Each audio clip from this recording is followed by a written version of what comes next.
Greetings and salutations, everyone. My name is Kirchhoff, and welcome to my YouTube channel. Today, I'm going to be talking about my Week 7 wide receiver rankings for the 2025 fantasy football season, going over my top 37 in specific. So if you're looking for my thoughts on a specific wide receiver, be sure to travel down to the description of the video. We have timestamps available there. While you're down in the description, be sure to subscribe to the channel because I'm making daily fantasy football content for the entirety of the season with the singular goal of trying to help you capture a 2025 fantasy football championship. And by subscribing today, not only do you gain an edge upon your league mates for the remainder of the season, you help us get one step closer to achieving my goal of 100,000 subscribers. Thank you very much. Okay, let's begin by talking about matchups at the wide receiver position before we get into my top 37, based on receiving statistics allowed from each individual defense throughout weeks 1 through 6 to determine that the Cowboys, Ravens, Lions, Colts, Giants, Jaguars, etc. are the most advantageous matchups at the wide receiver position based on receptions, receiving yards, and receiving touchdowns allowed in a half PPR scoring format. Again, we want to take advantage of the Cowboys matchup every opportunity we can. Tetairoa McMillan coming off of his best week of the season thus far, taking them on last week. Deebo Samuel, hopefully Terry McLaurin will be ready to play this week. Again, there's a lot of opportunities there. The Detroit Lions, even though this is an advantageous matchup, we don't know if Mike Evans is going to be available to play within the upcoming week. If he is, which we'll talk about him in just a moment, there's a lot of value to be had considering all the injuries within that secondary and the suspension that is expected to be handed out very soon by the NFL. All this considered, I just wanted to go ahead and represent some of the more advantageous and also some of the more disadvantageous matchups going into the given week, such as the Vikings, Broncos, Rams, Panthers, Texans, etc., as some of the best secondaries in the league against opposing wide receivers thus far this season. Now, I show this because I will refer back to these over the course of today's episode. Before we get into my top 37 wide receiver rankings, a quick reminder for those of you guys who want my all-encompassing rankings this upcoming Sunday and every Sunday for the remainder of the season, be sure to go ahead, travel down to the description and check out Betr. I'll be partnering with them for the entirety of the season to put my predictions to the test and provide plays for the upcoming games on a weekly basis, and of course provide Sunday morning rankings. When you sign up using code Andrew, make that first time deposit minimum of 10 and make a first time play minimum of $1 within a real cash play, picking more or less on 2-player statistics. You'll be eligible to get those rankings sent for my email directly to yours. These rankings are by position, by tier, half PPR, full PPR, all encompassing rankings for every single position including flex. Take advantage of the opportunity when signing up today using code Andrew. Be sure to go ahead and check out the map to the right side of the screen to determine your eligibility based on your current location. Thank you very much for all the support. Okay, let's get into talking about my top 37 wide receiver rankings for week 7. We begin with Amon-Ra St. Brown as this week's number 1. Again, it's an automatic. He has had 5 consecutive games of 7 or more receptions, even though this most recent week's performance of 10 targets, 9 receptions was quite underwhelming because he was only able to total 45 yards. We're going to take these overall weeks and just kind of push it behind us because we know that there are far greater weeks ahead, especially this week taking on the Tampa Bay Buccaneers with a current total of 52.5. This is an implicated shootout. They are home favorites. I'm expecting a lot of upside. And as of right now, amongst all teams in the National Football League, the Lions are number 1 in terms of total touchdowns scored. And Amon-Ra St. Brown on the Lions leads the team in total touchdowns. Expect for a lot of success from him and hopefully a touchdown this week against Tampa Bay. Number 2, we have Jaxon Smith-Njigba. I personally thought his week 5 performance, it couldn't get better than that. And then week 6 comes along and he puts up 8 catches on 13 targets for 162 and a touchdown, 26.2 fantasy points, a season high on all these statistics. Again, as long as he continues to get better and better every single week, we're going to continue to start him. And he's going to continue to lead our fantasy teams to the promised land. Now, as of right now, he leads the National Football League in terms of total air yards, in terms of total receiving yards, but has a very difficult matchup against the 5th toughest matchup at the wide receiver position, taking on Derek Stingley, Lassiter, again, 2 of the best cornerbacks in the National Football League. He'll certainly have his hands full, but with an elite wide receiver like Jaxon Smith-Njigba, we'll continue to fire him up regardless of the upcoming matchup. Number 3, we have Drake London, who in the last 2 games without Darnell Mooney has had 15 and 16 targets. There is a possibility in which Darnell Mooney misses another consecutive week here as he's dealing with a hamstring injury. And for those of you who are Drake London managers, we're hoping that Darnell Mooney just goes ahead and takes his time when he recovers and doesn't really force himself back. So as we go into the matchup against the San Francisco 49ers, we're expecting a lot of success. Now, this most recent week of 10 catches, 158 and a touchdown, and was a half an inch away from scoring another touchdown in the first half. I mean, again, we're not expecting that level of success, but then again, he has scored 20 plus fantasy points in each of the last 2 games since firing the wide receivers coach. I know that's more of a meme than anything, but the fact of the matter is, in the last 2 weeks, Drake London's overall target share has been 44.83% within this offense. That's a ridiculous number, and as we continue, we're going to hope to see a lot more of that for this offense. Number 4, we have Ja'Marr Chase. Very similar to Justin Jefferson, he is quarterback proof, and it was proven with just 1 week of practice with Joe Flacco to come out and get 10 grabs for 94 and a touchdown against the Green Bay Packers secondary. That is no joke. With only 1 week under our belt, we're all the way back on Ja'Marr Chase. And Thursday night, they have an opportunity of taking on the Pittsburgh Steelers in a short week. Now, Thursday nights, as of late, specifically thus far this season, in the last couple matchups on Thursday night, the underdogs within these interdivisional matchups have been barking. There's been a lot of noise from these underdogs, and this week, the home underdog are the Cincinnati Bengals. We're hoping for a lot of success against the 11th best wide receiver matchup, allowing over 26.4 fantasy points per game to opposing wide receivers. We've recently seen Justin Jefferson, 10 catches, 126 against his defense. JSN, 8 catches, 103. Garrett Wilson, 7 for 95 and a touchdown. Why not Ja'Marr Chase within an advantageous matchup? The final of our S-tier wide receivers is Davante Adams. I am anticipating that Puka Nacua will not play this week. And in the event in which he does not play in London, they are going to go on a week 8 bye. I think that is the preliminary reason as to why he may in fact not play this week, is because of that upcoming bye week. But if in fact they do play Puka Nacua, I will adjust my rankings for Sunday morning's live stream. Again, this upcoming Sunday from 6 a.m. to 10 a.m. PST. Be sure to swing on by. I have updated rankings on screen. Thank you very much.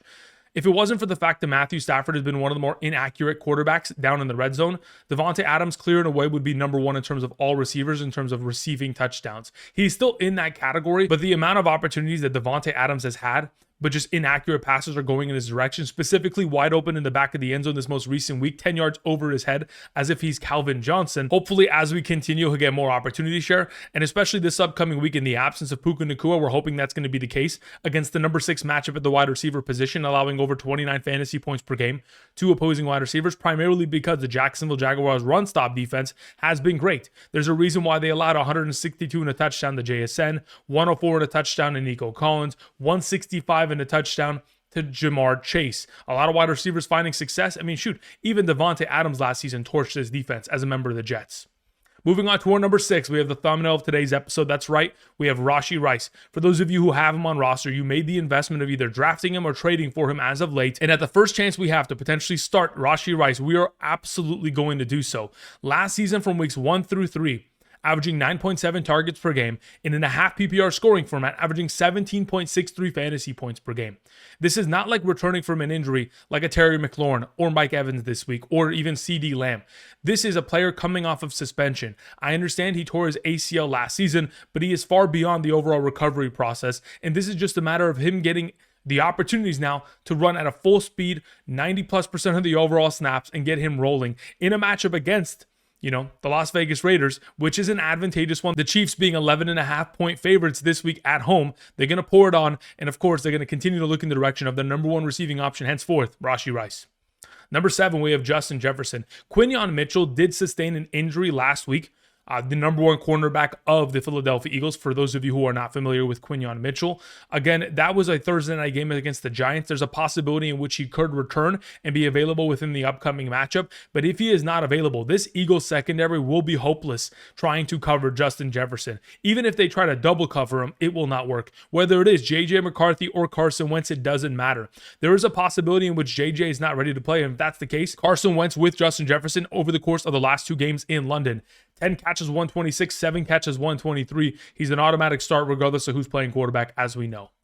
Number 8, we have Nico Collins, who takes on the Seattle Seahawks. Look, the Texans aren't the great running attack that they were in 2024. Therefore, when you have an opportunity of taking on the Seattle Seahawks, that is one of, if not the best run-stop defense in the National Football League, it puts the onus on the passing game to try to carry your team up against that defense. That is allowing the 13th most fantasy points per game to opposing wide receivers.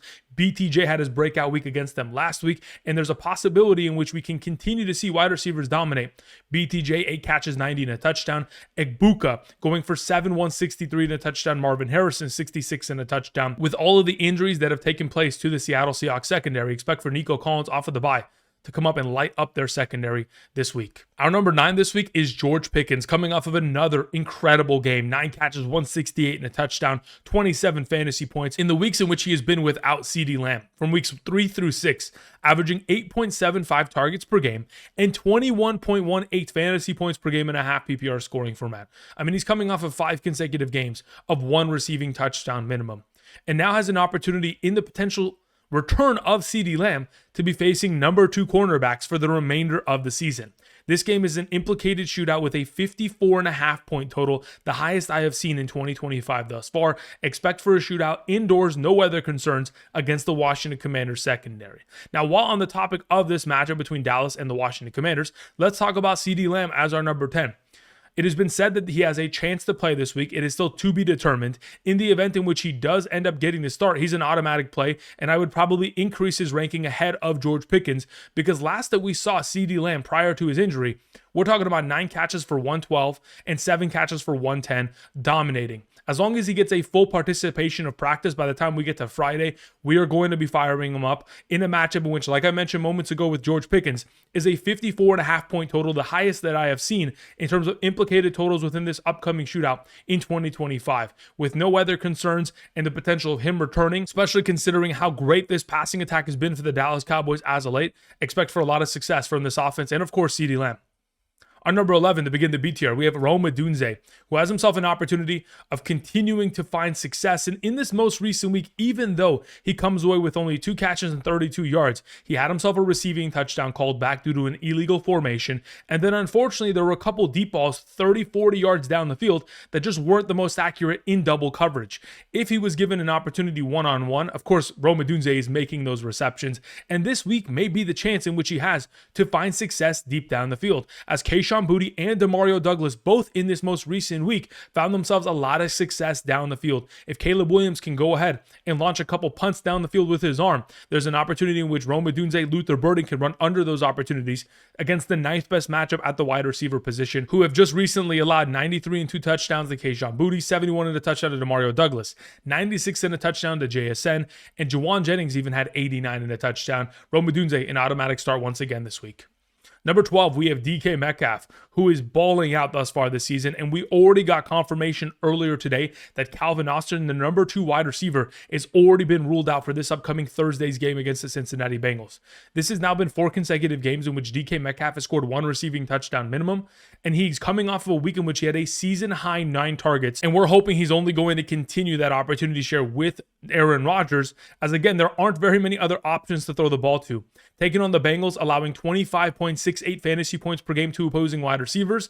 Again, the only wide receiver that's expected to make any noise for this offense is DK Metcalf. Expect for him to continue to dominate within the upcoming matchup, as we have seen other wide receivers such as Sutton go for 8 catches and 1 receiving touchdown. Amon-Ra over 100 yards against his defense. I mean, Matthew Golden this most recent week, 86 receiving yards, 3 receptions of over 20 or more yards. Expect for a lot of damage in that same capacity from DK Metcalf.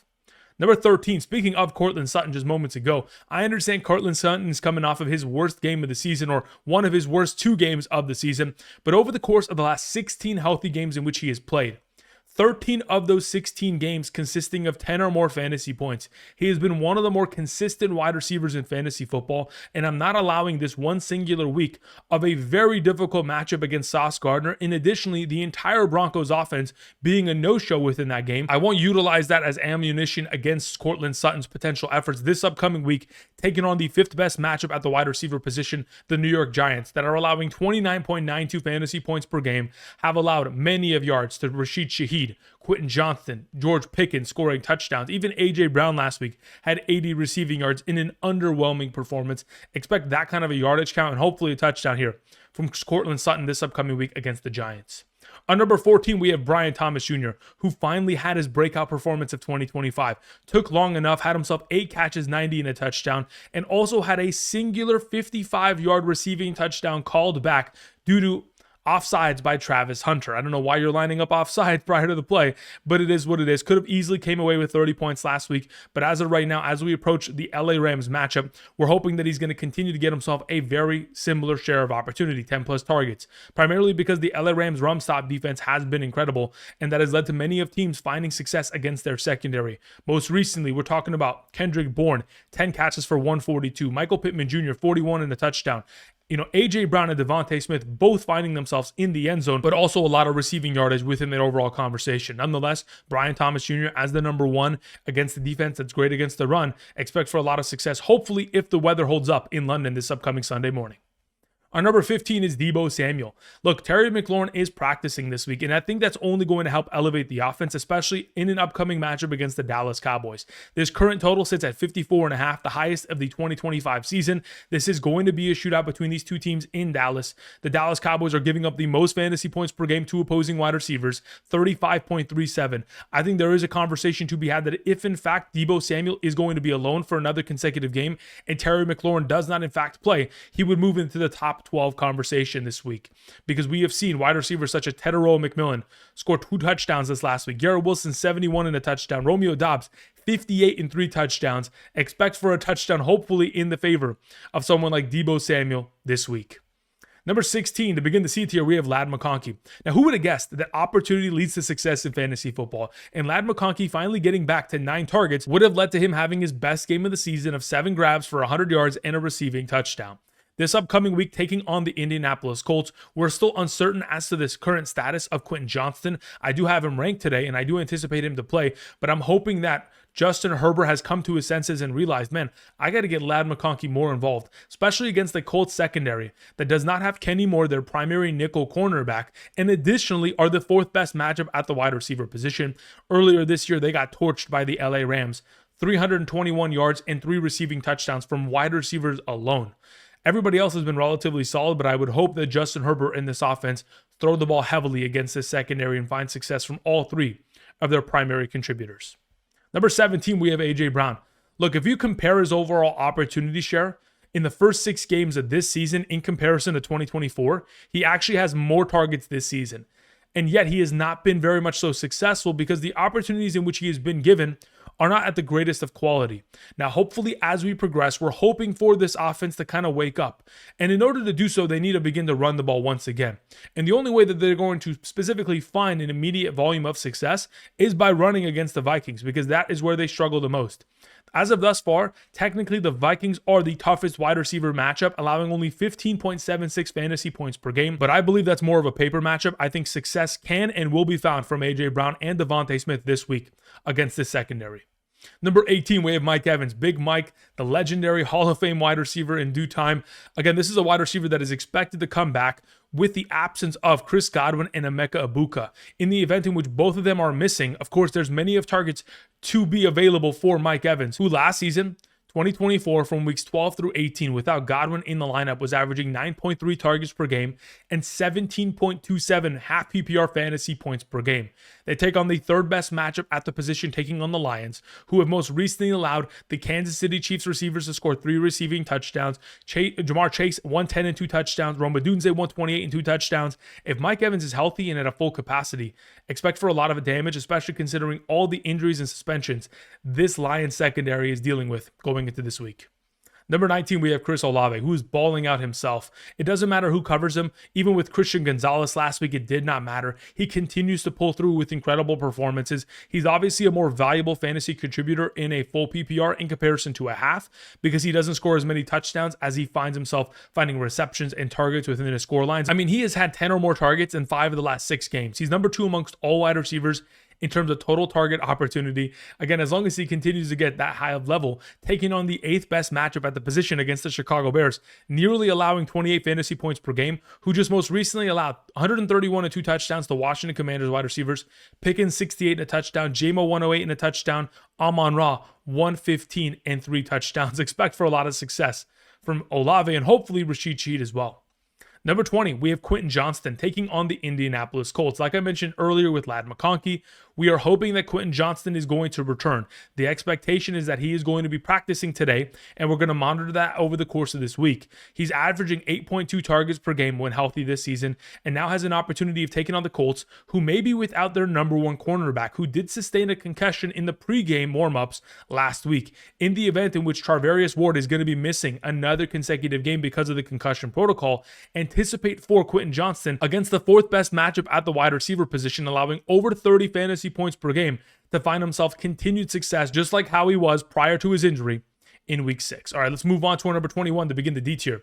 Speaking of the Indianapolis Colts matchup, we have Michael Pittman Jr., who last week was in the Will Johnson blender, and I understand it happens, but the slot receiving options and tight ends against the Arizona Cardinals have really been the overall kind of contributors against that secondary, as Will Johnson, when healthy, has been locking down number one wide receivers, but we were hoping maybe a touchdown could accompany Michael Pittman's performance, as he has been able to score 4 receiving touchdowns thus far this season. Now, speaking of slot receiving options, Josh Downs is currently in the concussion protocol, expected to potentially miss this week. We very rarely ever see a wide receiver clear concussion protocol within 1 week. The only wide receiver I have seen do that in the last 5 seasons is Marvin Harrison Jr. last year. That's the only one that has cleared concussion protocol in 1 week at the wide receiver position. So in regards to the potential of Michael Pittman Jr. taking on the 7th best matchup at the position, who most recently just allowed 118 in a touchdown to Sutton, 96 in a touchdown to Deebo, and 95 on 6 receptions to Jaylen Waddle, we're anticipating a lot of success from the number one here against this Chargers secondary. The next wide receiver I wanted to mention is Xavier Worthy. Obviously, Rashee Rice's return is going to potentially lead this offense to continuing to spread the ball out, and it may lead to less targets in the direction of Xavier Worthy. But since coming back from injury, he's been solid, averaging 10.77 fantasy points per game on only 4.33 targets per game. As long as the opportunity share potentially grows, I mean, he's going to continue to be in this top tier relevant wide receiver conversation, as 2 of the last 3 weeks in which he has participated, he is ranked as a top 26 wide receiver or better. We're hoping for even greater performances in a matchup in which they're 11.5 point favorites. We're hoping they pour it on against their division rival, the Raiders. Number 23, we have Jaylen Waddle. The only reason Jaylen Waddle sits here is because the upcoming game against Cleveland in Cleveland is expected to 100% be a rain game. And if that's going to be the case, I think there's a possibility in which we see less production from Jaylen Waddle. Even though the most 2 recent weeks we have seen consecutive games of healthy target share, 8 or more. I mean, this is the first time in Jaylen Waddle's career since 2022 weeks 15 and 16 in which he has had 95 or more receiving yards in back-to-back games. You're taking on a very difficult run-stop defense in the form of the Cleveland Browns, but if this is going to be a rain-heavy game, I'm not expecting too much upside from Jaylen Waddle. But again, this secondary has struggled, and we'd hope that he's able to make a couple receptions here and there to make himself fantasy relevant at a top 24 capacity. Another wide receiver that is dealing with a current rain scare is Stefon Diggs taking on the Titans in Tennessee. This is also another game that is expected to be a rain game. In this most recent week, sure, Demario Douglas, Kayshon Boutte, they both dominated within the deep ball receiving game and were spotlighted within the matchup. But in this upcoming week, I would anticipate to see a lot of opportunity in direction of Stefon Diggs, as we have seen many of wide receivers find success. Now, again, Boutte and Douglas finding success may build confidence within Drake May to continue to give them opportunities, but based on how Stefon Diggs has been schemed up within this offense over the course of the last 3 weeks, I would anticipate him to take advantage of the matchup against this Tennessee Titans secondary under the assumption that the weather allows for it.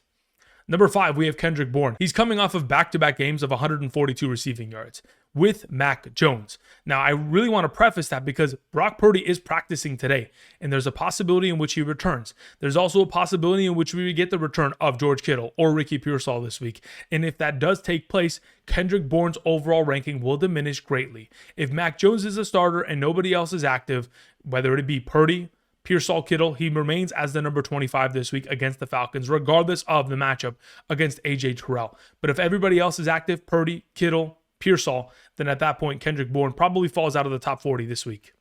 Number 26, we have Terry McLaurin returning to practice today. Practice today is pretty much a kind of like jog session rather than something that is going to be a full speed practice. We know that Dan Quinn, the head coach of the Washington Commanders, specifically said that he is excited about where Terry McLaurin is trending, and hopefully he'll be available this week in the highest scoring potential matchup of the season. Current implication of 54.5 point total. This is going to be a shootout in Dallas against the number one wide receiver matchup of the season, allowing over 35 fantasy points per game to opposing wide receivers. If Terry McLaurin's available and he's on your roster and is coming off the IR, if he's healthy this week and gets a full participation of practice by Friday, we're firing him up this week. Number 27, we have Tetairoa McMillan. Look, he's coming off of his best game of the season, specifically because of the fantasy point total he was able to contribute to our teams. 16.4 fantasy points, 2 receiving touchdowns. We'll take that. The first time he falls into the end zone, great, but he was able to do it twice in a single game, which is very promising. But this week he has Sauce Gardner. Against the New York Jets, I'm not too excited about it. In the event in which he lines up against the number 2 cornerback of this defense, sure, we might find success, but this is going to be more of a run-heavy approach, probably from the Carolina Panthers, in which Dowdle and Chuba Hubbard run all over that defense as they have struggled in terms of stopping the run more than anything. Number 28, we have Jordan Addison, who takes on the Philadelphia Eagles. I mean, prior to this most recent bye week, in the last 2 games with Carson Wentz, we have seen Jordan Addison rank as the number 20 overall wide receiver in fantasy and half PPR for back-to-back weeks. And now they have an opportunity of taking on the Eagles, who maybe without Quinyon Mitchell, even if Mitchell plays, he's going to be on the side and following Justin Jefferson. So at very best, we are going to see Jordan Addison taking on either the number 2 or the number 3 cornerback of the Philadelphia Eagles, who have struggled mightily this season. Whether it is JJ McCarthy or Carson Wentz, expect for a lot of success. We have to remember that JJ McCarthy and Jordan Addison built a lot of rapport in training camp this offseason, so there's a lot of potential there, regardless of which way it goes at quarterback. Number 29, we have DeVonta Smith in this same matchup. Again, if it wasn't for the deep shot opportunity in which he had, in which he was 10 yards overthrown, he would have came away with 20 fantasy points in this most recent week. But now has an opportunity of taking on the Vikings, who are technically, yes, the toughest matchup at the wide receiver position, but I would anticipate for this offense to try to wake up here and continue to find success, specifically finding the running game and the success there, and then setting up play action for the opportunity for DeVonta Smith and A.J. Brown to both be relevant in a matchup in which I truly do believe it is a paper matchup. Success can and will be found against the secondary this week by both these receivers. Jameson Williams is our number 30. Look, he finally got the opportunity share that he required to be relevant. But the issue is we can't guarantee that he gets those opportunities every single week. That is why we continue to say he is a volatile wide receiver for fantasy purposes. He's either going to come away with 6 or 16 fantasy points. Not 6 to 16. There's no range. It's either one or the other. And that is the risk that you have to be willing to take in comparison to your other wide receivers and or flexible options going into the given week. Yes, it may be an advantageous matchup, but still very much so sketchy every time out. Keenan Allen is our number 31, coming off of another game. I mean, thus far this season has had 6 consecutive games of 4+ receptions. And as long as the opportunities continue to go in his direction, 7+ targets every single game, it doesn't matter whether or not we have seen Quentin Johnston in or out of the lineup. He has been relevant. They're taking on the Colts, who again are missing Kenny Moore as their primary nickel cornerback. The current games total is at 48.5. Again, this is the 4th best matchup at the wide receiver position. We are hoping that the Los Angeles Chargers will torch this Indianapolis Colts secondary, considering all the injuries they have accumulated on that half. Moving on to T. Higgins, our number 32. In 1 week with Flacco, he's already relevant. 5 catches for 62 will take. All he needs is a touchdown at that point, and we are finding ourselves within the top 20 conversation of wide receiver.